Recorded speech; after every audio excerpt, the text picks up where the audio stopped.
$412.18.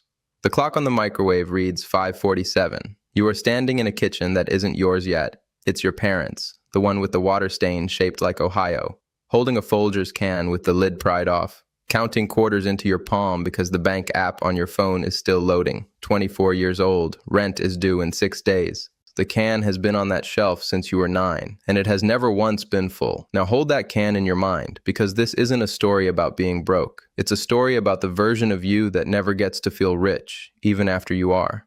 Nobody tells you that the finish line doesn't have a ribbon. That the number, when it finally arrives like weather, quietly, from a direction you weren't watching. You are 24. You open an account you don't understand the mechanics of, a fund that owns a sliver of every large company on earth.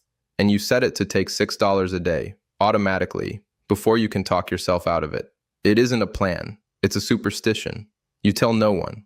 Your coworker Dale finds out anyway, glances at the balance you accidentally leave open on the shared printer screen, $412, then $600, then $1,150, yes, and laughs, not unkindly. That's not even a car payment, he says. He isn't wrong. He isn't stupid either. He's just running a different clock than you are. You are 29. Dale gets married in a barn with string lights, and 2 months later drives a $64,000 truck into the church parking lot for his cousin's baptism. Chrome so clean, it holds the whole sky in it. You stand next to it in your 5-year-old sedan and feel something you can't name. Not envy exactly, more like vertigo. The sense of 2 timelines running side by side that will never touch again. Your account, that afternoon, sits at $14,300. You don't say the number out loud.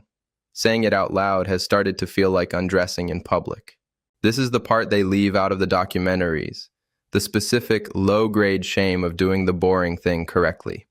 You don't sell, but it's softer than that, quieter than a decision.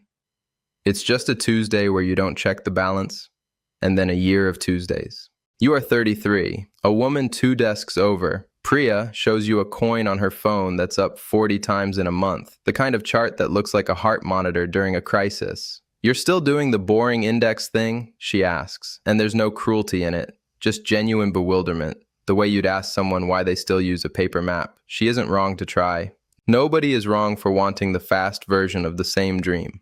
Your number that year is $71,900. Hers, for 6 beautiful weeks, is higher than yours will be for the next decade. You feel it like a held breath.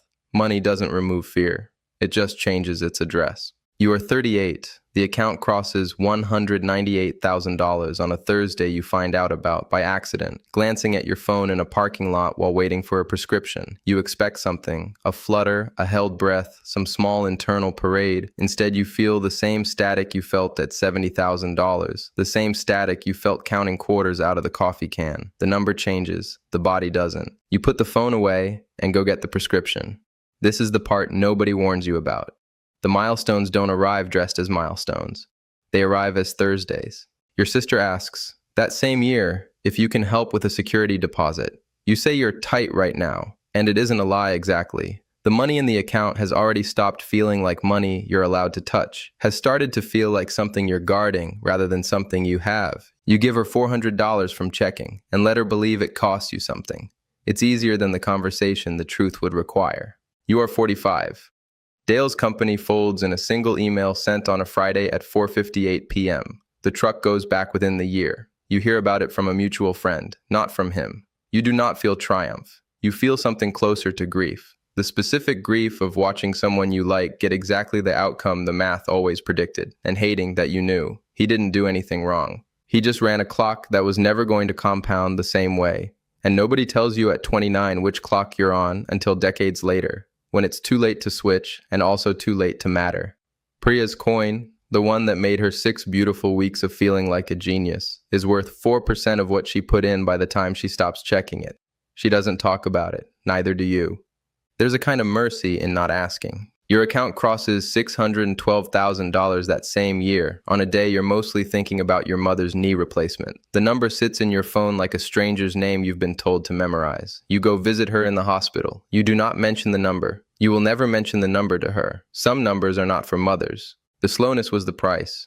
Nobody warns you about that part either. That the cost isn't the sacrifice, it's the accumulation of 1,000 small omissions, the version of your life you present to the people who knew you before the coffee can was ever emptied for good. Conversations start changing shape around you without your permission. Friends stop asking what you're saving for, because the question has curdled into something that sounds like an accusation either way you answer it. You become someone who can no longer be fully understood by the people who knew you first, and there is no version of honesty that fixes this, because the honesty itself is the wound. You are 52.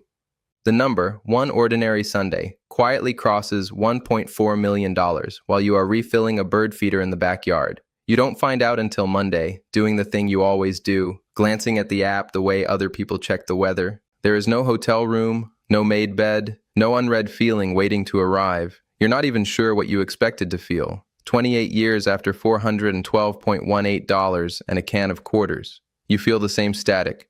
You have always felt the same static. That, it turns out, was the entire lesson, delivered so slowly you mistook it for silence. Priya retires the same year you do, though hers looks different. She moves back into her parents' house outside Tucson, not because she has to, but because the coin taught her something about wanting less that the index fund never quite taught you. You visit her there in October. She has a garden now. Neither of you brings up the 6 beautiful weeks. There was no day the two of you diverged. There were just 2 different answers to the same tiny question, asked 10,000 times over 30 years, compounding in directions neither of you could see from the inside of any single Tuesday.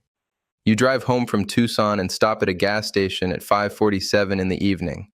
Not morning this time, the light going gold instead of gray.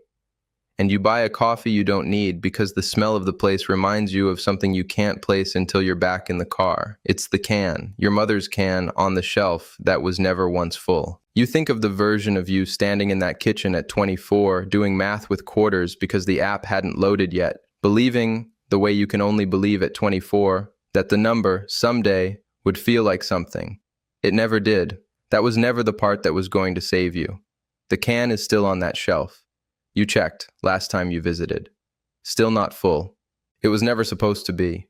Some things you keep empty on purpose, so you remember what counting used to feel like, back when every quarter still had a sound.